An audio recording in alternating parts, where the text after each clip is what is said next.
This is a product I've really wanted to try for a long time.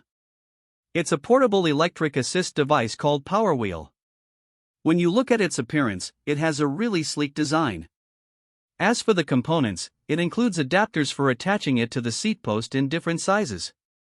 The main unit itself weighs around 2 kilograms, which surprised me because it's much lighter than I expected. When you turn on the power, a cool LED light comes on, and you can check the battery level on the side. There's also a rear light feature, so it seems like it would look fantastic when riding at night.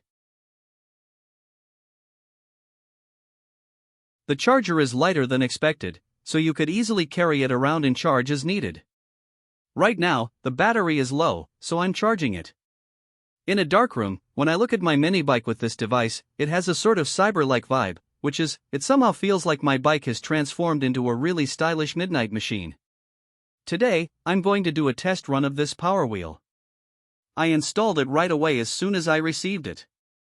However, the battery was only 60% charged, so I'm currently charging it, but it's not charging very quickly. Right now, it's at about 82%.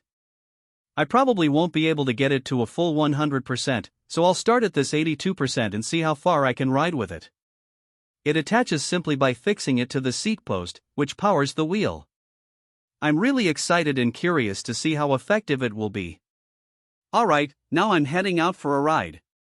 Before starting, I'll turn on the power, which also activates the rear light function automatically, making it a great rear light too.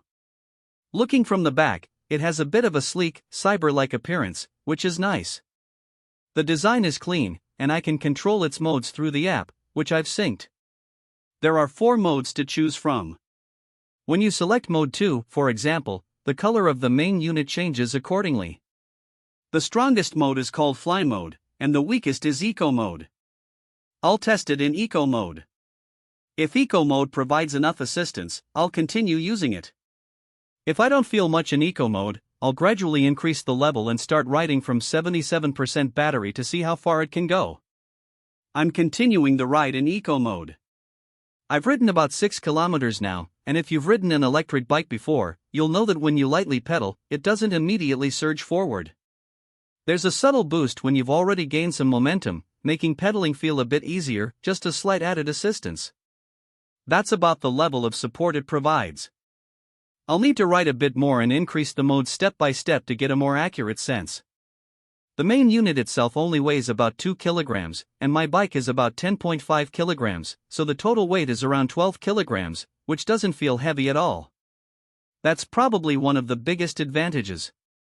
I'd read comments about it being noisy, but it's actually quieter than expected, so the noise isn't really bothersome.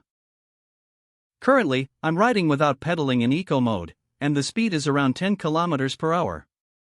It's not particularly fast, but it moves steadily on its own.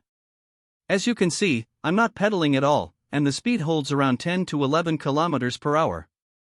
However, you probably won't ride this way much since pedaling gives a much more noticeable effect.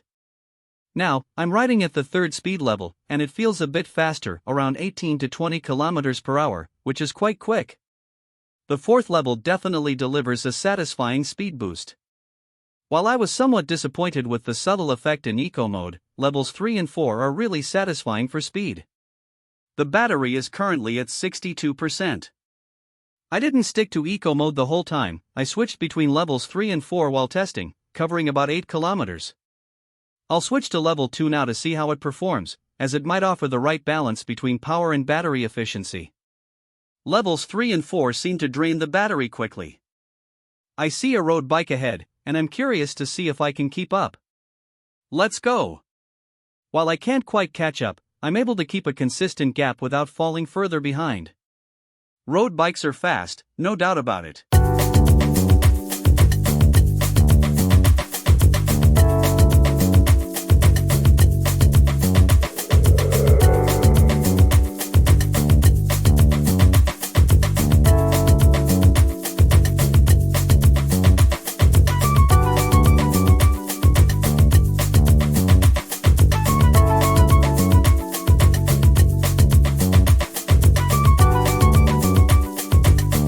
It started raining unexpectedly after just 25 kilometers, so I've stopped for now. My bike has a carbon frame and a traditional kickstand, so I'd rather not expose it to rain if I can avoid it. Looks like just a passing shower, though. Interestingly, if the bike isn't in use, the power automatically shuts off after a certain time. As an experiment, I tried pedaling with the power off. Since the roller is in contact with the tire, there's a bit of resistance, not enough to make it difficult to ride, but it's noticeable. In general, it's best to ride with the power on. But if you want to save battery and ride with the power off, you could bring a slightly larger bag, detach the motor, and store it in the bag. That way, you can ride without any resistance. This flexibility is a great advantage. The main unit weighs only around 2 kilograms, and the charger is lightweight too, so you could carry it and recharge as needed for longer rides. When attaching the Powerheel to the seat post, be sure to use the included adapters to avoid damaging the seat post or having it come loose during the ride. There are 6 sizes of adapters to choose from in the package: 25.4 mm, 27.2 mm, 28.6 mm, 30.4 mm, 30.8 mm, 31.6 mm. With this solution, the Powerheel should be compatible with most minibikes, as well as MTB and road bikes. Now, I'm heading out for another test ride. Powering on and activating the booster, the lights here and there are beautiful, especially at night. There's a slight cushioning effect in the back, so for a trifold bike like mine with suspension, the Powerheel's cushioning actually complements it well. They did a great job with this feature. Let's go! I've now ridden 30 kilometers. Initially, I planned to test how far Eco Mode would go, but since it's the first ride, I experimented with all the modes, levels 3, 4, 2, and 1, though I mostly used level 2.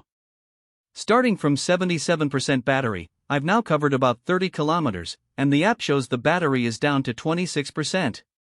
If I had started with a full charge and used only level 2, I estimate I could probably cover over 50 kilometers. Carrying the charger makes longer rides feasible, as I could recharge along the way if needed. When I started in level 1, it didn't feel like the motor was assisting much. It provides a slight speed boost once you gain some momentum, but it's subtle. However, in level 2, I could feel a noticeable difference on flat surfaces, where it helped maintain a steady pace. I had mixed expectations, but after today's ride, I'm genuinely impressed. I think I'll be using it frequently. One clear downside, though, is that it doesn't help much on inclines.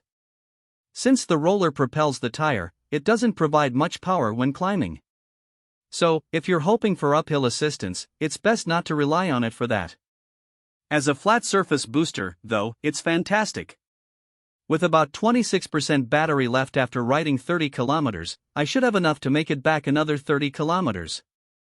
I'll wrap up here, thanks for watching till the end. Andy Power. Power your smart life.